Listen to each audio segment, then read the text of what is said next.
चलो। हाँ भाई। Hey guys, how are you all. मेरा नाम है रमनदीप सिंह। स्वागत है आपका मेरे चैनल एएफएलएम के अंदर। एंड गाइस, आज की वीडियो के अंदर हम आप लोगों के साथ एक छोटा सा टॉपिक लेके आए हैं। आप लोग सामने देख पा रहे होंगे, यहाँ पे बहुत सारे हमारे लाइव स्टूडेंट्स हैं और ये सारे मेरे सीए इंटर के बच्चे हैं।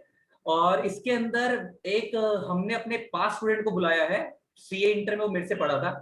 उसने अभी भी recently CA inter group 1 qualify करा है एंड उसके 72 मार्क्स आए लॉ में। वैसे तो अगर इसके मार्क्स सुन लोगे ओवरऑल भी, तो इसके हालात ये थे कि वो रैंक ही आती। फाउंडेशन में भी इसकी ऑल इंडिया रैंक 48 थी। वैभव, बाकी सब्जेक्ट्स में नंबर बता आपने कितने कितने थे लॉ के अलावा? सर अकाउंट्स में 79 थे। ठीक है। कॉस्टिंग में 83। क्या बात है, शाबाश। और टैक्स में जो थे 76। और जबकि इतने इस बार के टैक्स के पेपर तो इतने खतरनाक थे, बच्चे बताते हैं कि नंबर नहीं आए उनके। और तेरे मेरे को सब में एग्जाम्पशन। क्या बात है, बहुत बढ़िया है। सब में ही 70 अबव 80 अबव।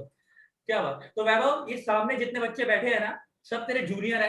हो सकता है कुछ तेरे बराबर के भी हो, लेकिन अब क्वालिफिकेशन के हिसाब से सब जूनियर हो गए हैं तेरे, क्योंकि ये सब ग्रुप 1 देंगे। तो इन सब बच्चों को गाइडेंस दे। अभी स्पेसिफिकली मैं दोनों पॉइंट ऑफ व्यू से बात करूंगा कि पूरा ग्रुप 1 कैसे प्रिपेयर करा था और लॉ कैसे प्रिपेयर करा था। क्योंकि इसमें बहुत सारे बच्चे तो ऐसे हैं जो हमसे पढ़ते हैं, तो लॉ से बहुत प्यार है। लेकिन बहुत सारे बच्चे ऐसे हैं जिनको प्यार तो है, लेकिन डरते बहुत है बेचारे लॉ से। तो सबके बारे में बात करेंगे।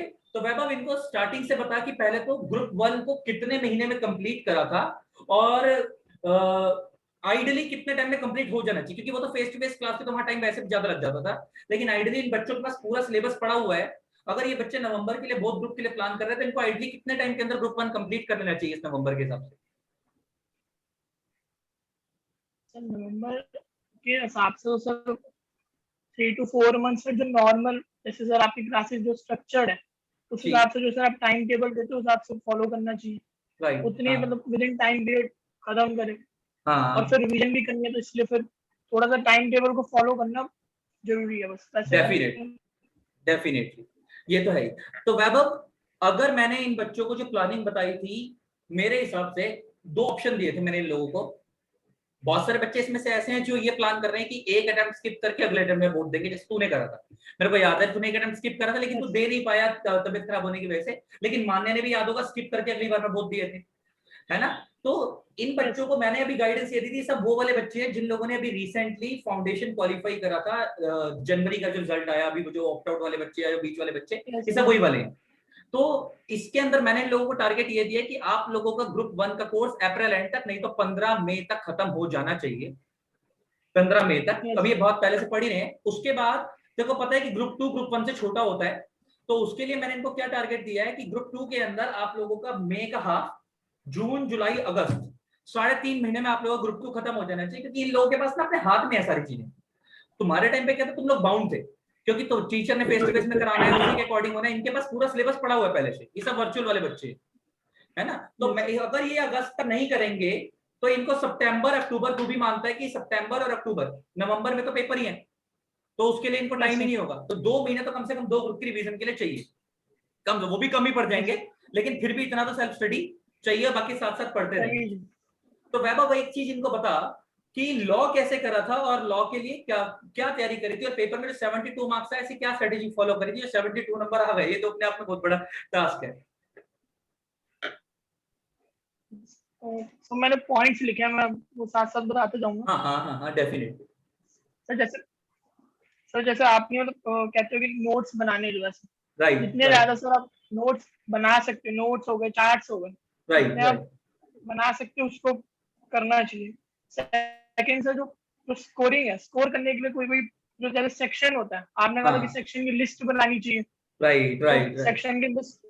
सेक्शन की लिस्ट बनाओ, ठीक है। हाँ कंपनी लॉ की तो आप साथ साथ ही बना देते हो। हमारे टाइम पे हमने साथ साथ ही रोज रिवाइज करवा के बना ली थी। अब मानता हूँ कि हाँ फिजिकल नहीं है, वर्चुअल ही है, हाँ। लेकिन अब अगर हर दिन सुबह 5 मिनट भी दो तो याद सारे हो जाते हैं। गाइस, यही मॉर्निंग में रुक आप जाओ। जैसे उठते एक हो। मिनट एक मिनट बाबा, यही समझ लो।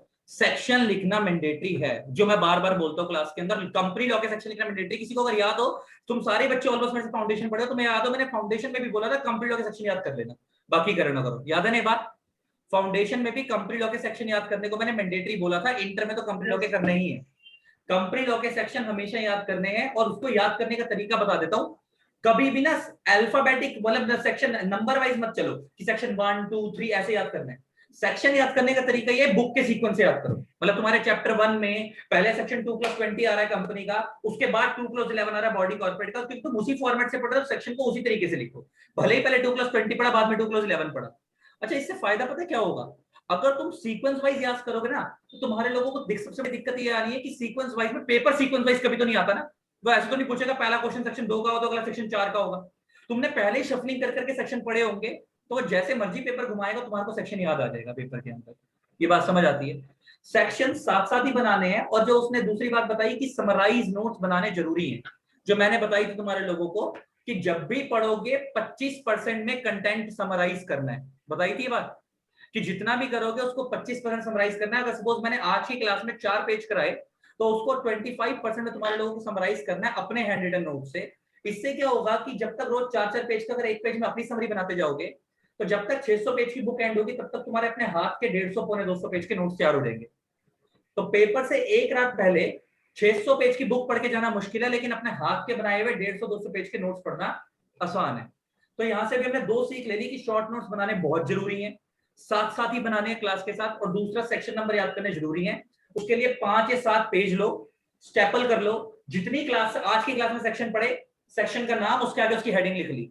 अगले दिन जब पढ़ने बैठे तो फटाफट फटाफट 5 या 10 मिनट ही लगेंगे, सेक्शन की लिस्ट को गो थ्रू कर लिया। ऐसे करते करते क्या होगा, जब डेली आगे की लिस्ट बढ़ते चले जाओगे, एंड तक सारे सेक्शन टिप्स पे होंगे तुम्हारे, तो बाद में बर्डन नहीं लगेगा। लेकिन अगर अभी से पढ़ने नहीं शुरू करें तो बाद में सब कुछ हौच पौच हो जाएगा और बर्डन लगना शुरू हो जाएगा। ये बात समझ आती है? वैभव आगे बता यार, और क्या करना चाहिए? yes. सर उसमें जैसे सर आपने जो सेक्शन जो कंपनी लॉ के बोले, सब कंपनी लॉ के तो याद करती है सर। मैं थोड़ा ये प्रेफर करता हूँ कि अगर आप अदर लॉस के सिर्फ इम्पोर्टेंट वाले जो है, अगर आप सिर्फ इम्पोर्टेंट उठा के उसको भी याद करके लिखो। स्पेशली मैं कहूंगा कि जनरल क्लॉजेस जो एक्ट है ना, उसके सेक्शन आपको हमेशा याद रखने। वो एक्ट ही ऐसा है कि अगर सेक्शन नहीं लिखोगे मार्क्स नहीं मिलते। जनरल क्लॉजेस मुझे बहुत इंपॉर्टेंट लगता था। और वो स्कोरिंग है, इस बार पेपर में सिर्फ 2-3 क्वेश्चन इसके आए थे, और शॉर्ट क्वेश्चन थे, बिल्कुल टू द पॉइंट क्वेश्चन पूछते हैं उसमें ना इतना घुमा सकते हैं ना, तो उसको याद करना बेस्ट है। जनरल क्लॉजेस हो गया, इंटरप्रिटेशन ऑफ स्टैट्यूट हो गया, ये दोनों लॉ ऐसे हैं, हो गया, दोनों ऐसे जो बहुत स्कोरिंग है। यस।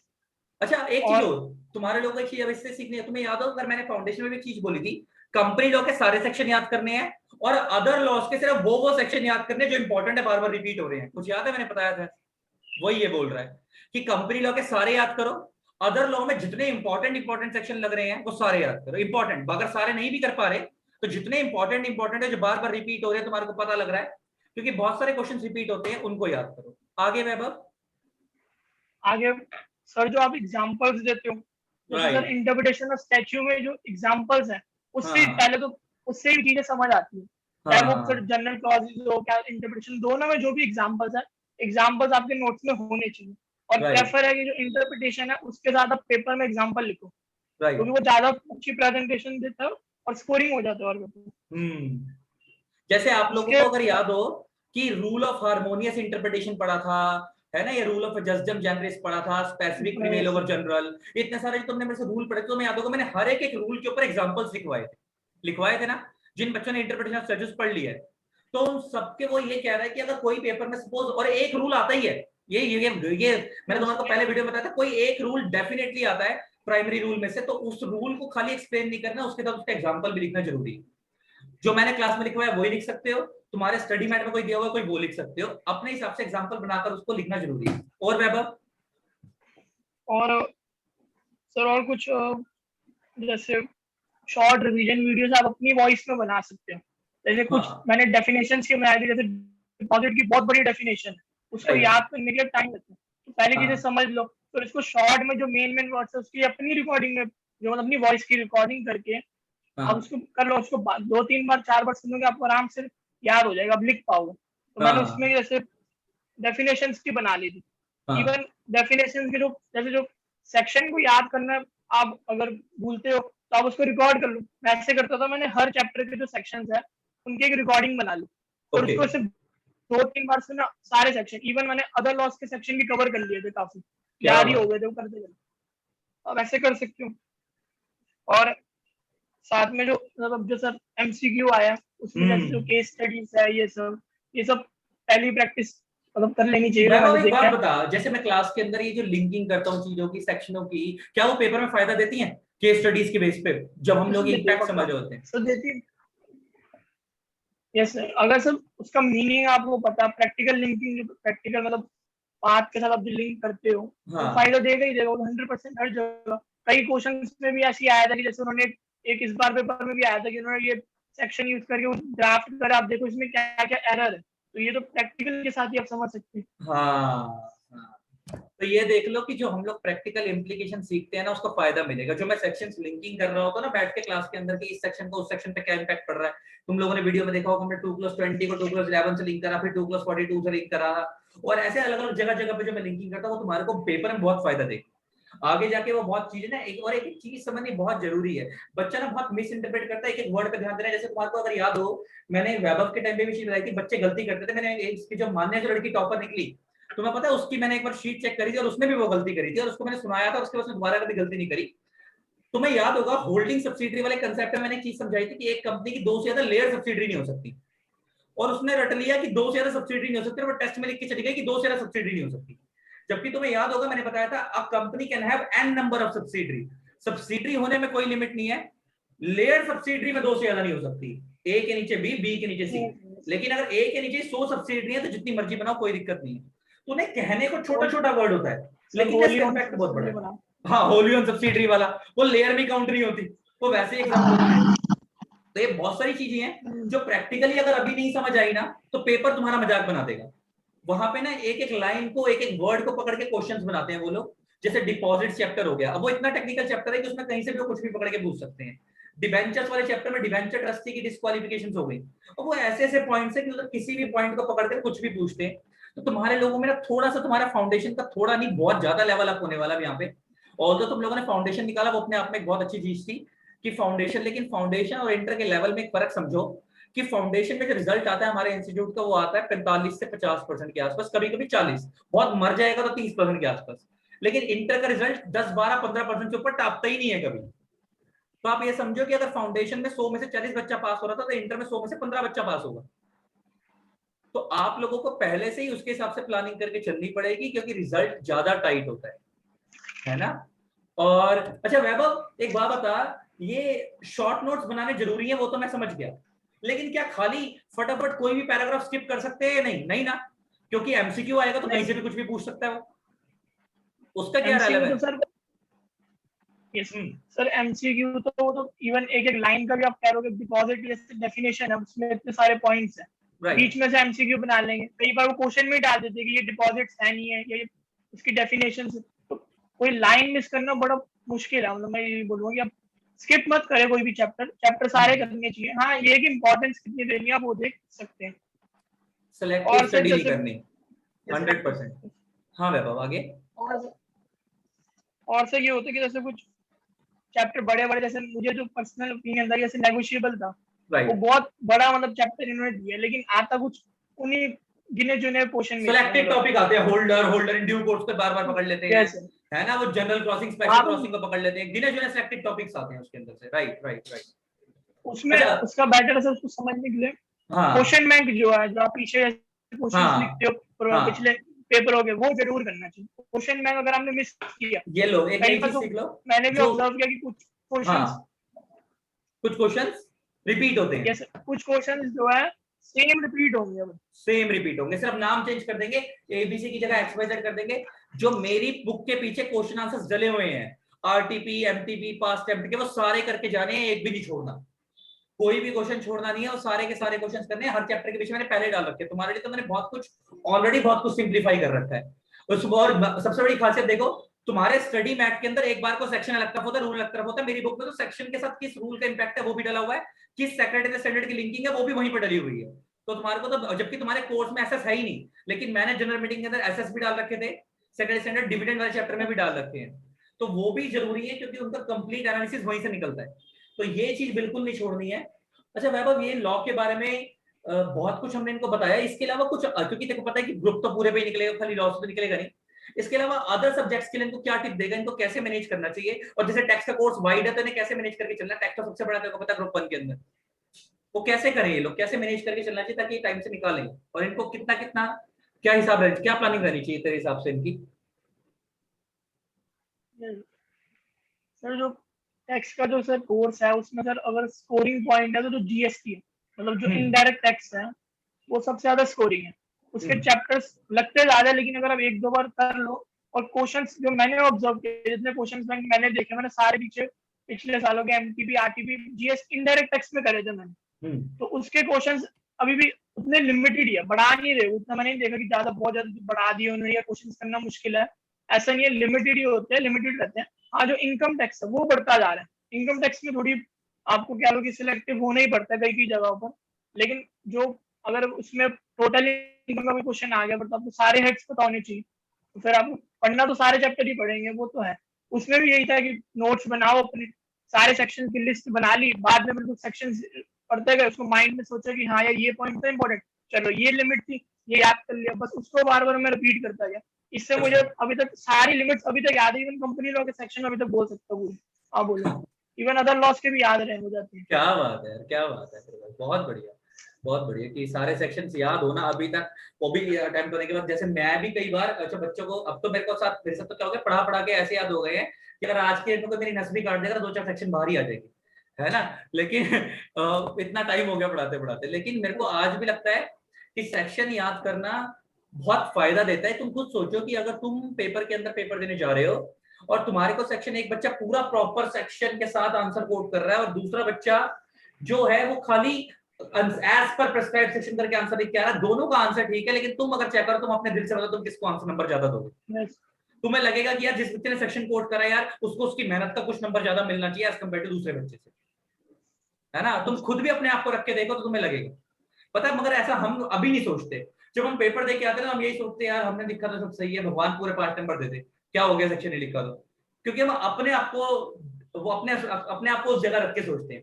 लेकिन अगर तुम एज अ चेकर को अपने आप को कुछ एज अ चेकर रख के सोचोगे, तुम्हें लगेगा यार कि यार 2 बच्चे बैठे हैं, दोनों ने सेम मेहनत करी है, दोनों का सेम आंसर, लेकिन एक ने proper section number, form number सब कुछ कोड करा है और एक बच्चे ने खाली सेक्शन नंबर पर कुछ नहीं कोड करा, ऐसा सेक्शन के छोड़ चला गया, तो उसको नंबर कम मिले। तो याद करने, हाँ, लेकिन इसी याद रखना, अगर सेक्शन याद नहीं आ रहा है तो गलत कोड नहीं करना है, नंबर 0 हो जाएंगे।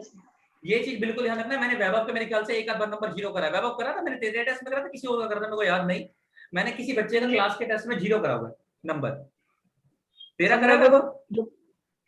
मेरे को सर इतना से याद नहीं सर, लेकिन जब मैं अभी पेपर लिख रहा था उस टाइम पे मुझे एक सेक्शन में डाउट था, तो मैंने वो सेक्शन नहीं कोड किया, जहाँ डाउट था मैंने छोड़ दिया, एज पर प्रिस्क्राइब लिख के छोड़ दी। हाँ, अगर ताकि याद नहीं है, हाँ हाँ वैभव क्या कह रहा है? बाद में से वो सेक्शन सही था, मुझे तो याद आया था, लेकिन जहाँ डाउट है वहां पे आप थोड़ा सा क्लियर है मत लिखे, वो बेटर ही। हाँ, अगर सेक्शन याद नहीं आ रहा है, हाँ सर सेक्शन जैसे, अब जैसे कुछ छोटे छोटे सेक्शन है, जैसे हमारा जो सेक्शन 106 है कंपनीज एक्ट का, जो बात करता है रिस्ट्रिक्शन एंड वोटिंग राइट की, अब उसको आपने याद कर, उसमें 3 पॉइंट है कि आर्टिकल्स में ये पॉइंट होने चाहिए, तो आप शेयर होल्डर की राइट को रिस्ट्रिक्ट कर सकते हो वोटिंग के लिए। अब आपको याद है, आपने ऐसे रिवाइज कर लिया, ऐसे आप 10 बार रिवाइज कर सकते हो। अभी आप नहीं तो बुक खोलोगे, अच्छा यार उसमें ये पॉइंट, ना कि आप ऐसे छोटे छोटे जो है उनके सेक्शन नंबर याद कर उनको रिवाइज करो, खत्म। राइट, इजी हो जाएगा आपके लिए। इजी हो जाएगा। ज्यादा बड़े सेक्शंस हो जाते हैं वहां, अब इनकम टैक्स में भी लगभग शायद 100 सेक्शन है, कंपनीज में 148, अदर्स में इतने सारे होगा। अगर एक बार अच्छी तरह कर लोगे तो ये रिवाइज हो जाएगा, इनकम टैक्स भी यहाँ पे आराम से ये रिवाइज, अब माइंड में रिवाइज कर लो, आपका बटन कम हो जाएगा। राइट, वैभव लेंथ मैटर करती है? वैभव लेंथ मैटर करती है आंसर की? नहीं सर, लेंथ मैटर नहीं, लेकिन फिर भी अगर एक 5 नंबर का आंसर है तो क्या बच्चा खाली 2 लाइन में यस और नो लिख के छोड़ दे, या कम से कम एक पेज तो भरना चाहिए कम से कम प्रेजेंटेशन के सब जो आपने जो फॉर्मेट सिखाया कि पहले सेक्शन लिखो, प्रोविजन लिखो, वो लिखना जरूरी है, वही डिफरेंशिएट करता, वो तो सर ठीक है। मतलब इनके जैसे सर मैं कभी ज्यादा लिखता था तो आप कहते थे कि 1-1.5 पेज तक होना चाहिए, तो जो फॉर्मेट है वो तो फॉलो करना है। फॉर्मेट याद है सबको? कुछ याद है? फाउंडेशन में सिखाया था, फैक्ट्स, रेलेवेंट प्रोविजन, अब आपने एक्सप्लेनेशन, कंक्लूजन कर दिया, सेक्शन अप्लाइड फिर प्रोविजंस फिर फैक्ट्स पहले कर लो या प्रोविजन लिख लो फिर कंक्लूजन, 4 पार्ट कर लो। राइट, 4 पार्ट में आंसर लिखना पड़ेगा मेरे भाई, 4 पार्ट में आंसर लिखना ही पड़ेगा, वरना मजा नहीं आने वाला, वरना पेपर बढ़िया नहीं होने वाला। वो जो 4 स्टेप बताए थे ना कि facts, relevant provision, explanation, conclusion को चारों पार्ट्स में करना पड़ेगा, तभी होगा, वरना फायदा नहीं होने वाला उसका कुछ भी। अच्छा एक चीज और वैभव, बच्चा जो इस बार सबसे ज्यादा फेल हुआ वो दो ही सब्जेक्टों में हुआ, लॉ में और कॉस्टिंग में। तो लॉ का तो तूने इनको बता दिया, कॉस्टिंग का क्या करना चाहिए यार? अच्छा टैक्स में तो उससे पहले, टैक्स में भी फेल हुआ था पिछले वाले अटेम्प्ट में, जो तेरे से पहले वाला अटेम्प्ट, मतलब एक्सेल में क्या हुआ है Yes, तुम्हें याद होगा गाइस कि अभी दो बार अटेम्प्ट हुआ था, एक ऑप्ट आउट वाला होगा, एक उससे पहले वाला होगा। ये ऑप्ट आउट में से था, और जो उससे पहले हुआ था मान्या उस वाले अटेम्प्ट में से थी। तो मान्या की रैंक आई ऑल इंडिया रैंक 21, और वैभव ने उसके बाद दिया सिंगल ग्रुप। तो इसके अगर हम मार्क्स देखोगे ना, तो इसके मार्क्स मान्य के टक्कर वाले ही हैं। अगर तुम इसके मार्क्स कंपेयर करोगे तो मार्क्स मान्य के टक्कर वाले हैं। बस दिक्कत ये है कि इस बेचारे ने सिंगल ग्रुप दिया था तो रैंक वाला सिस्टम खत्म हो गया, और मान्य ने बोथ ग्रुप दिया था तो उसकी रैंक आ गई। तो वैभव कॉस्टिंग के लिए क्या करें यार? ये लोग बेचारे कॉस्टिंग में बच्चा बहुत परेशान। किसकी पहले मेरे को ये बताओ, किस किस को कॉस्टिंग से डर लगता है? पहले मेरे को ये बताओ, कॉस्टिंग किसको बुरी लग रही है, भारी लग रही है? एक मुस्कान मुझे का हाथ खड़ा हुआ है। मुझे मुझे अच्छा, हर्षित को भी। ये सब वही बच्चे हैं जिनका मैथ्स में हाथ टाइट होगा, गारंटी है ना? अच्छा बाकी सबको कॉस्टिंग अच्छी लग रही है, क्या बात है, क्या बात है, किसी ने हाथ ही नहीं खड़ा करा यार, कॉस्टिंग। अच्छा हाँ सर, बढ़िया है कॉस्टिंग तो, खुशबू कह रही है बढ़िया है कॉस्टिंग, क्या बात है, बहुत बढ़िया यार, बहुत बढ़िया। इशिका से पूछूंगा ना, विषय ने पढ़ने चालू नहीं करी पढ़ाई, वरना ये भी बोलेगी बेकार है कॉस्टिंग, क्योंकि इसका मैथ्स में टाइप नहीं है। सर, कर दी मैंने। अच्छा कर दी, क्या बात है हाँ इशिका। सर, इंटरेस्टिंग है वैसे तो, अभी तो ठीक है। ठीक है, अच्छा इंटरेस्टिंग है सर कॉस्टिंग है, अंजलि भी कह रही है इंटरेस्टिंग है कॉस्टिंग, क्या बात है, क्या बात है, मतलब कॉस्टिंग है तुम्हारे। कॉस्टिंग जो हाँ मेरे भाई वैभव क्या कह रहा था? सर, जो कॉस्टिंग जो है मतलब इंटरेस्टिंग, उसको जब बेटर है, जैसे जो स्टार्टिंग के 3-4 चैप्टर है, जैसे मटेरियल, लेबर, ओवर एक्स, तो ये है, इस पे हाँ पहले कमांड बना लो अपनी, पहले इस पे बना लो। उसके बाद जो मैं ये करता था सर, पहले जो इन पे 3 कमांड है प्लस कुछ लाइट चैप्टर्स ले लो, जैसे जो पीछे आगे जाकर अगर इन्होंने कोर्स पूरा कर लिया तो आगे जो चैप्टर्स आते हैं हमारे, इंटीग्रेटेड, नॉन इंटीग्रेटेड, ये सब चीजें से बहुत इजी होती है। अगर आप हाँ कॉन्ट्रैक्ट कॉस्टिंग, उससे क्वेश्चन आने ही आना। कुछ हाँ, चैप्टर ऐसे जिनके क्वेश्चन आने, एक बड़ा क्वेश्चन आएगा और इजीली स्कोर हो जाएगा मार्क्स, ऐसे कोई दिक्कत मतलब नहीं वो है ये उसमें। कहना चाह रहा है कि इसे ध्यान रखना कि कॉस्टिंग पढ़ लो, लेकिन कुछ चैप्टर ऐसे हैं उसका एनालिसिस कर लो स्कैनर से, कि जिसमें से शॉर्ट शॉर्ट क्वेश्चन आना ही होता है, मतलब ऐसा कोई अटेम्प्ट है नहीं इसमें से कोई क्वेश्चन स्किप किया जाए। देखो लॉ में ना ये ट्रेंड खत्म हो गया, लॉ में ना वो अदर लॉ में से क्वेश्चन आएगा। देखो अदर लॉ में वो 4 चैप्टर है, तो चारों 10-10 नंबर की वेटेज रखते हैं। अगर तुम एग्जामिनेशन पॉइंट ऑफ व्यू से देखोगे ना, तो अदर लॉ ज्यादा स्कोरिंग है as compare to complete law. लेकिन अगर तुम नॉलेज के पॉइंट ऑफ व्यू से देखोगे, तो जो कंप्लीट लॉ में नॉलेज मिलती है वो बहुत अलग लेवल होती है, नेक्स्ट लेवल होती है, उसका फायदा इंडस्ट्री में जाके बहुत मिलेगा। लेकिन एग्जामिनेशन पॉइंट ऑफ व्यू से अदर लॉ बहुत बढ़िया है। अगर कॉस्टिंग के हिसाब से भी देखो तो लॉ में ना एक गड़बड़ी मत करना बिल्कुल भी। तुम्हें पता होगा कि लॉ में एमसीक्यू आते हैं और टैक्स में एमसीक्यू आते हैं, तो तुम कुछ छोड़ नहीं सकते, सिलेक्टिव स्टडी कर नहीं सकते। लेकिन कॉस्टिंग वाले सब्जेक्ट के अंदर अगर एक बार वो कुछ भारी लग रहा है, तो एक बार पास ट्रेंड देख के फिर भी कुछ ना कुछ स्किप कर सकते हो, क्योंकि वहां पे एमसीक्यू का चक्कर नहीं है।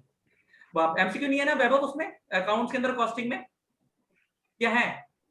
नहीं है सर, एमसीक्यू नहीं है ना, हाँ नहीं है नहीं, सर, अकाउंट नहीं और कॉस्टिंग नहीं है। अकाउंट्स और कॉस्टिंग में नहीं है। ठीक है, अब किसी बच्चे को कुछ पूछना तो पूछ लो यार वैभव से। Remaining study time 6 material minute. पूछना, कॉस्टिंग का स्टडी मटेरियल पढ़े। प्रभजीत क्या कह कॉस्टिंग रहा का है? स्टडी मटेरियल करें या जो सर ने नोट्स दिए हैं वो तो दिए? सर कहाँ मैं से बोल रहा हूँ कॉस्टिंग अच्छा का स्टडी मटेरियल पढ़ेगा तो सर ने जो नोट्स दिए हैं वो वो दिए? कह रहा है यार उसको पता नहीं होगा ना कि सर इसके कौन है, तो इसलिए प्रैक्टिकल बात मैं यहाँ पे वो नहीं कर पाऊंगा। एक चीज याद रखना, किसी टीचर का नाम मत लेना यहाँ पे। देखो वैभव मेरे से पढ़ा है, मैं इतना जानता तो मेरा तो वो नाम ले सकता क्योंकि मेरे से पढ़ा है।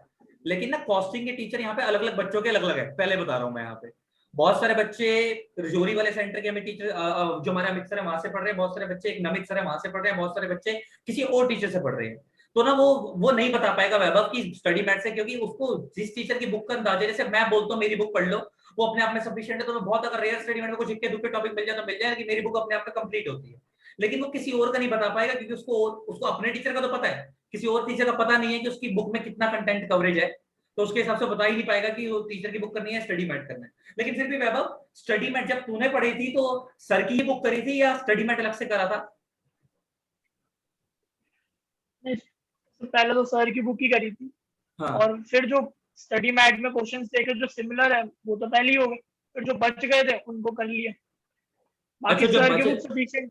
सर की बुक सफिशिएंट थी, ठीक है। पास तो कुछ पास क्वेश्चंस देख लेना, मैं ही बोलूंगा, पास क्वेश्चन क्वेश्चन, बैंक बहुत पास क्वेश्चंस। कॉस्टिंग के जो पास क्वेश्चंस, इवन एक क्वेश्चन जो हमारे पेपर में आया था वो शायद 1999 में 2000 वहां तक एक रिपीट क्वेश्चन था, सेम का अच्छा सेम, बिल्कुल सिर्फ एक फिगर चेंज कर दी। तो पास क्वेश्चन देखना जरूरी है। तो इतना ऐसे समझ लो, ऐसा कर लो, अगर वैभव की बात मानो तो ऐसा कर लो कि जिस भी टीचर से पढ़ रहे हो टीचर की बुक पढ़ते रहो, साथ में स्कैनर कर लेना, साथ में स्कैनर से प्रैक्टिस जरूर करना, तो उसमें पास अटेम्प्ट के जितने भी क्वेश्चन है वो प्रैक्टिस हो जाएंगे। तो आप किसी भी टीचर से पढ़े हो कॉस्टिंग, उससे फर्क नहीं पड़ेगा, लेकिन साथ में स्कैनर कर लोगे तो, क्योंकि कॉस्टिंग में एक तो पहली बात रिपीट बहुत होते हैं। अगर तुम एक चीज देखोगे ना, कॉस्टिंग में सबसे बड़ी खासियत क्या है, फिगर चेंज हो जाती है। तो हो सकता है कि ऊपर वो जो XYZ कंपनी है, ABC कंपनी बनाकर वो क्वेश्चन पूछ ले, जिसका भी पूछ ले, लेकिन ना फिगर्स वगैरह चेंज हो, कंसेप्ट सेम ही रहता है, ऑलमोस्ट कंसेप्ट तुम्हारा वही रहेगा। हाँ, मगर एक कॉस्टिंग में चीज है, बहुत सारे बच्चे बोलते हैं फॉर्मूला फॉर्मूला होता है। वैसे मैं सच्चाई बताऊं तो अपने टाइम पे मेरा भी कॉस्टिंग हाथ टाइट ही था, लेकिन एक चीज मैं क्लियर कर दूं कि कॉस्टिंग के अंदर अगर वाकई में किसी अच्छे टीचर से पढ़ोगे ना तो फॉर्मूला लगेगा नहीं। बहुत सारे जितने अच्छे टीचर है ना कॉस्टिंग के, वो डेरिवेशन सिखाते हैं कि फॉर्मूले बनते कैसे, डिराइव कैसे हुए हैं। तो एक बार डेरिवेशन सीख लोगे ना तो ऑटोमेटिक तुम्हारे लोगों को कॉस्टिंग के अंदर डर खत्म हो जाएगा। लेकिन अगर कोई टीचर डायरेक्ट फॉर्मूले से करा रहा है, फिर वहां कुछ चैप्टर में होता है, कुछ चैप्टर में डायरेक्ट फॉर्मूला भी होता है, लेकिन बहुत सारी जगहों पे डेरिवेशन पॉसिबल होती है, और बहुत सारे टीचर डेरिवेशन सिखाते हैं कि फॉर्मूला कैसे बना। अगर एक बार वो सीख लोगे तो ऑटोमेटिक चीजें क्लियर हो जाएगी। सर इसमें हाँ मेरे भाई, सर इसमें पॉइंट ये है कि सर जब हम कॉस्टिंग पढ़ रहा था मैं, मतलब तो सर ने जो था उसको फॉर्मूले को समझाने के लिए क्वेश्चन फ्रेम कर लिया। क्या एक बात, क्वेश्चन को फ्रेम करके बहुत सिंपल से एग्जांपल से 3 फॉर्मूले कर लिए। हम्म, वो फॉर्मूले जो थे वो नॉर्मल थे, प्लस वो हमारे स्टैंडर्ड कॉस्टिंग आता है वहां पे भी यूज हो गया। अच्छा, तो दोनों जो चीजें ना क्लियर, वो चैप्टर भी कर लिया और नॉर्मल जो फॉर्मूले थे वो भी याद हो गया। वो तो भी एक याद है। इजी सा एग्जांपल बना लो और उससे याद कर लो, वो बेटर रहेगा। और एक गलती और मत करना, मैं बच्चों को बार बार बोलूंगा, अकाउंट्स के अंदर स्पेशली न्यूमेरिकल पेपर में बच्चा क्या करता है कि जब आखिरी का टाइम होता है ना, पूरे पूरे क्वेश्चन रिवाइज करता है। अभी से पढ़ रहे हो ना, तुम्हें बहुत सारे क्वेश्चन ऐसे दिखेंगे कि जो बड़े क्वेश्चन होते हैं जिसमें सारी चीजों की इंपॉर्टेंट पॉइंट्स की कवरेज होती है। तो सपोज अगर तुम्हारे टीचर ने तुम्हारे को 20 क्वेश्चन कराए एक चैप्टर में, तो कोई 2 बड़े बड़े क्वेश्चन मार्क कर लो जिसको पेपर से एक रात पहले करके जाना है, जिसमें सारे पॉइंट्स कवर हो जाए, टैक्स के अंदर भी, अकाउंट्स के अंदर भी। उससे क्या होगा कि पेपर से पहले 20-20 क्वेश्चन प्रैक्टिस करने मत बैठ जाना दोबारा से, एक एक दो दो क्वेश्चन देके और करके आगे बढ़ गए। हर एक चैप्टर में से एक एक दो दो बड़े क्वेश्चन सेलेक्ट करें जिसमें सारी मेजर मेजर पॉइंट्स कवर हो रहे हैं, मेजर मेजर एडजस्टमेंट्स कवर हो रही हैं, उसको करा और पेपर जाके बैठे। ऐसे करोगे तो होगा, वरना बेटा फिर आई से जिंदाबाद, फिर तो एक अटेम्प्ट के बाद तो अक्कल आई जाती है ना। सर अभी एक आ बार जाए, दोबारा बताना, क्या बोला आपने? में नेटवर्क इशू हो मैंने गया ये था। बोला कि जैसे टीचर्स 20-20 क्वेश्चंस कराते हैं एक चैप्टर के अंदर, या 30-30 कराते हैं, तो पेपर से एक रात पहले 30-30 प्रैक्टिस करने मत बैठ जाना। कोई एक या दो क्वेश्चन उसमें हर चैप्टर में ऐसे होते हैं जो बहुत बड़े होते हैं, जिसमें ऑलमोस्ट सारे टॉपिक्स की कवरेज हो जाती है। जैसे टैक्स के अंदर इंडिविजुअल असेसमेंट वाले जो क्वेश्चन होते हैं बड़े बड़े, उसमें सैलरी, पीजीबीपी सब कुछ कवर हो जाता है। या सपोज सैलरी का ही कोई बड़ा चैप्टर है, या पीजीबीपी का बड़ा चैप्टर है जिसमें सारी एडजस्टमेंट्स कवर हो रही है, सारे सेक्शंस कवर हो रहे हैं, तो कोई एक या दो क्वेश्चन हर चैप्टर में से मार्क करते चले जाओ जिसमें सारे मेन पॉइंट कवर हो रहे हैं, ताकि पेपर से एक रात पहले सारे क्वेश्चन ना करने पड़े, खाली एक एक दो दो क्वेश्चन करे, चैप्टर रिवाइज हो गया, आगे बढ़ गए। ये कह रहा हूँ। लॉ में तो करना पड़ेगा भाई सब कुछ, क्योंकि अपना रजिस्टर बनाओगे, क्योंकि वहां पे एमसीक्यूज आते हैं। जो बड़े बड़े पेपर है मैं उनके हिसाब से बता रहा हूँ, न्यूमेरिकल पेपर्स के हिसाब से, कि वहां पे तुम ऐसा तरीका फॉलो कर सकते हो। ठीक है, ठीक है। और कुछ बता मेरे भाई वैभव, कुछ बताना है बच्चों को? और नहीं सर, और तो मैं एक मिनट देख लेता हूँ पॉइंट्स। और कुछ अच्छा देख ले लिखा हुआ है तो। नहीं सर बस, और सब वो पेपर के जो टिप्स होते हैं, वही 15 मिनट्स जो रीडिंग टाइम है वो इम्पोर्टेंट है, वो करो। स्टार्ट पेपर जो मैंने तो एमसीक्यू से स्टार्ट किया था, पहले एमसीक्यू सारे मैंने फिल कर लिए थे। तो एमसीक्यू हमारे टाइम पे तो सिंपल आ रहे थे, अब तो केस स्टडी पैटर्न हो गया, थोड़ा सा टाइम लग जाएगा। हाँ, लेकिन जितनी स्पीड से वो हो जाए ना, बाद में क्या होता है वो बीच में से आके बोलेंगे शीट दे दो, तो वो मुश्किल हो हाँ, जाता है। इसलिए पहले फिल करके उसको साइड में रख लो, और एंड में बस ठीक। एक बार रिवाइज देख लेना कि सब सही किया नहीं की। जो देखो मैंने मतलब एमसीक्यू पेपर जितने सॉल्व हो जाए ना ऑन द स्पॉट, एमसीक्यू की सबसे बड़ी खासियत पता है क्या होती है? सोचना नहीं पड़ता, अगर आता है तो बिल्कुल ऑन द स्पॉट ही आता होता है, वरना नहीं आता होता। तो उसमें क्या करो, जितने आते हैं उसको पहले ही मार्क कर लो, क्यों? अगर नेगेटिव मार्किंग तो है नहीं। बाकियों के लिए अगर छोड़ना भी हो 5-7 क्वेश्चन ऐसे लग रहे डाउटफुल वाले, तो बाकी पेपर अटेम्प्ट करने लग जाओ। बीच में अगर लगे कि तुम्हारा पेपर छूट सकता है, तो पहले उन एमसीक्यू में तुक्का मार देना, क्योंकि नेगेटिव मार्किंग नहीं होती है, कम से कम वो पूरे हो जाए। क्या पता तुम्हारा केस ठीक हो जाए, एमसीक्यू में नेगेटिव मार्किंग तो है नहीं, बाकी जो होगा होगा। सेशन खत्म होने वाला है, आधा मिनट बचा है, मैं दोबारा लिंक शेयर करूंगा सिर्फ तुम्हारे बच्चों से बात करने के लिए। वैभव को हम बाय कर देते हैं, वैभव ने जितनी गाइडेंस थी आप लोगों को दे दी। स्टिल अगर कुछ हो तो मेरे को बताना, मैं वैभव को दोबारा बुला दूंगा। अगर मान्या को बुलवाना हो तो मान्या पहले आई थी, लेकिन तुम्हारे साथ लाइव सेशन में नहीं आई थी, वो तब मेरे साथ डायरेक्ट इंटरेक्ट हुआ था। जिसकी रैंक 21 आई थी, अगर उसको बुलवाना होगा तो उसको भी बुलवाएंगे। ठीक है,